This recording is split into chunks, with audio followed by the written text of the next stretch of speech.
So in this lecture, we're just going to be going kind of over the introduction to what .NET really is. Unfortunately, this is kind of like that history lesson, just kind of understand where it all comes from. So it's a little bit boring. It's just kind of something you have to get through at the beginning just to kind of understand.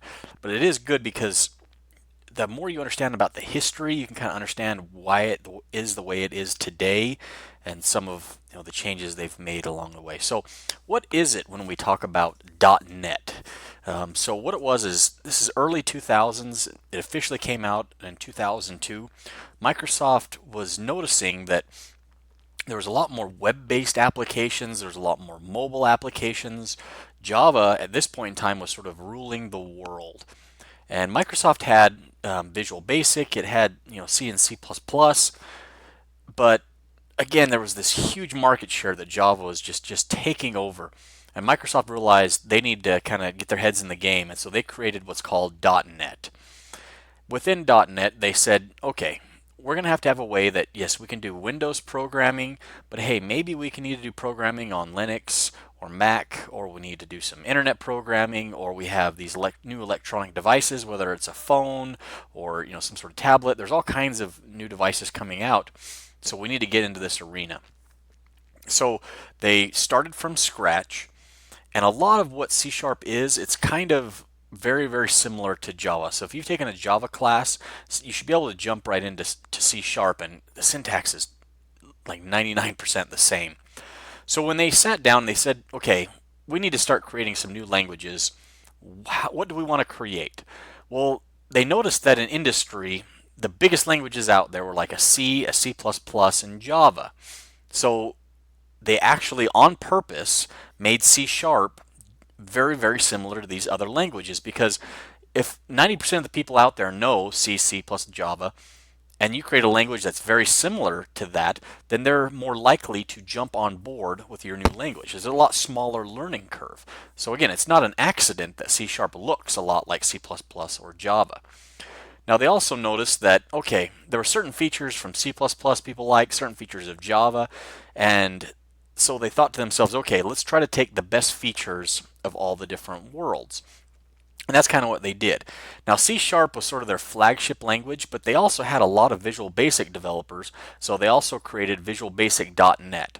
So as .NET goes along, they've maintained both C Sharp and Visual Basic .NET over the years. And they're pretty much identical. It's just a syntactical sugar basically between the two. But C Sharp really is the flagship. It's really probably what most organizations use more than Visual Basic .NET. But again, there's not a major advantage to using one over the other. That's kind of what's so nice about .NET. We'll talk about how that works in a minute. So in order to write an application, you need an IDE. And so for .NET, you use Visual Studio. So that's what we'll be using in this class. So your IDE, or your integrated development environment, you've probably used Visual Studio or something like it, but use this what's called Rapid Application Development, or RAD. Just kind of a term, you just don't use it very often, but something to know. So the history of it is, you had all these procedural languages, again, like Fortran, Pascal, Basic, and C. Then you had these object-oriented languages like C++, Java, and C Sharp. And there was always advantages and disadvantages to all these different languages, and that's what was nice about C Sharp, is they kind of took that history lesson and tried to do the best they could, incorporating the positives and getting rid of the negatives into C Sharp. So just so you understand the background, procedural are these very top-down languages where you just start at the top and it just executes line after line. And the only way you could sort of really mimic this idea of, you know, abstracting the code out, you have to use these go-to statements. So you hit this go-to statement and it would jump somewhere else in the code, and then maybe wait something and it would jump somewhere else. And that was just a nightmare to deal with. I've had to manage, or maintain a lot of old code. And when you see those go-to statements, you just know you're in for a treat. So over time, they started developing what was called object-oriented programming. You've probably heard this term over and over again, probably in a couple classes. Probably started creating some code that was object-oriented. Well, C# is fully what's called fully object oriented, just like Java. That means everything has to be contained in what's called a class. Now we'll have several lectures specific to what a class is or what object oriented programming is. So here I just want to kind of talk about the basics, what it really means, just to get your head wrapped around it. So object oriented programming, just think of it as a way to organize code. That's really all it is. Again, there was this procedural where you could go just top down. Well, as you start getting into more GUI based programming, you want things to trigger off events, like say a button click. Object-oriented programming just fits much better towards that, and especially with the GUI interface, because what you can do is you can create what's called an object from a class. And that object a lot of times can either represent a real-world object, or it can represent some sort of thing in your code. So everything in C# is an object. In at my work, for instance, we have various reporting applications.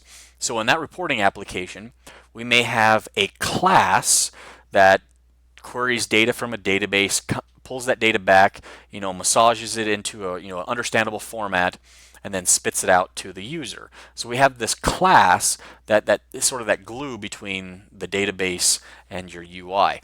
We all have other classes that maybe we have users of our system.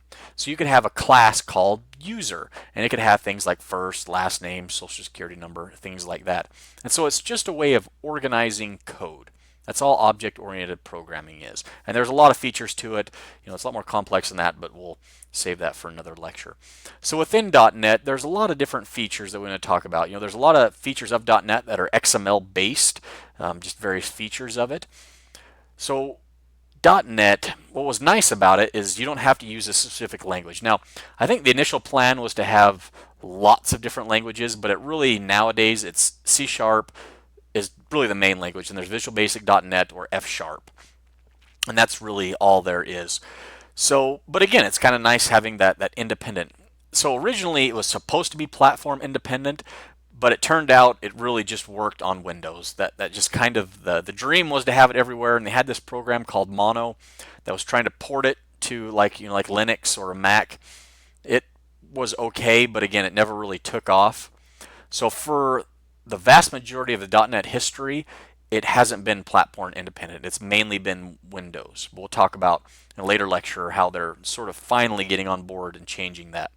Another thing they realized was they need to be able to allow people to program to the internet. There was this new internet coming about, and it was taking off. And so they created ASP.NET, which has gone through lots of revisions over the years. But essentially, rather than just creating like a Windows program where you could drag buttons and things like that, they're allowing you to do the same thing for the internet. And so that's what's called ASP.NET. And this is just an amazing technology where if you take this class and learn C# for Windows, it's not too hard of a leap then to become a competent web developer, a web programmer, especially on the back end, where it's just C#, the same that you're going to be coding in this class. They also realized they needed a need for web services, which are extremely important these days. And so this is just a way that you can sort of make a call over the internet. So it's a way of reaching to a remote computer and saying, hey, I need you to do this work, per se. So that's all built right within .NET. So you could create your own web service if you wanted to. Pretend you're a car rental company, and maybe you have a web service where maybe an airline can use your web service, so they kind of want to work hand in hand, and both of you have a partnership where you say, okay, when they're booking a flight, we want you to also allow them to book a car rental with our service, so they could then query your web service and allow them to rent a car through you. So you're allowing someone access, and you're controlling access into your systems over the internet. So now to kind of get into .NET a little bit more, what's really going on behind the scenes, there's this thing called the .NET framework. And the .NET framework is sort of all-encompassing of these features. And the first one is what's called the Framework Class Library, or the FCL. And honestly, most of the time, people just talk about the .NET framework. They don't really get specific into something like the Framework Class Library. But I just want you to understand that of this thing we call the .NET framework, there are these libraries. And all these libraries are is Microsoft said, okay, we want people to pay us for our product, so we need to do as much work for them as possible. That way they'll want to use our product, because you don't want to spend your time figuring out the complexities of what it means to have a button or a label or a text box or how to access a database or all these things that you just want those things taken care of. What you are interested in is the problem you have to solve. And that's where you want to focus your energy. So Microsoft creates all these class libraries that you can just use. They've already created just these millions of lines of code so that you can just use a button and you can just click it and it does these actions for you. They also have various libraries, so you've probably heard of stacks and queues. So they have classes that you can use that has the push and the pop and all those sort of things. They have libraries that you can use to access an Oracle database or a SQL Server database. I mean, that is extremely complex, but you just kind of use their code and say insert this record, and it's that easy. Again, they've turned all the nightmarish underlying code, they've already written it for you. So how does all that work? When you have all these integers and strings and variables going to that, they created what's called the common language specification, because they wanted this sort of open the language up, so it wouldn't matter whether you use C# or Visual Basic, as long as they had the same data types and they had the same size and storage. That was called the common language specification. What that means is that an integer in C# is going to be an integer in Visual Basic. And again, it's just sort of that contract that, hey, you got to follow the rules in order to be a language in .NET. The other thing that comes along with the .NET framework, one of the most integral parts, is what's called the Common Language Runtime. So that's what actually converts your C# code and allows it to actually be ran on a computer. So the Common Language Runtime, when you install the .NET framework on a computer, the CLR comes along with it. So a normal application, just imagine you're running any application, whether it's Word or Excel or the calculator, anything that you have on your Windows application. When you think about when you double click that exe, what actually happens?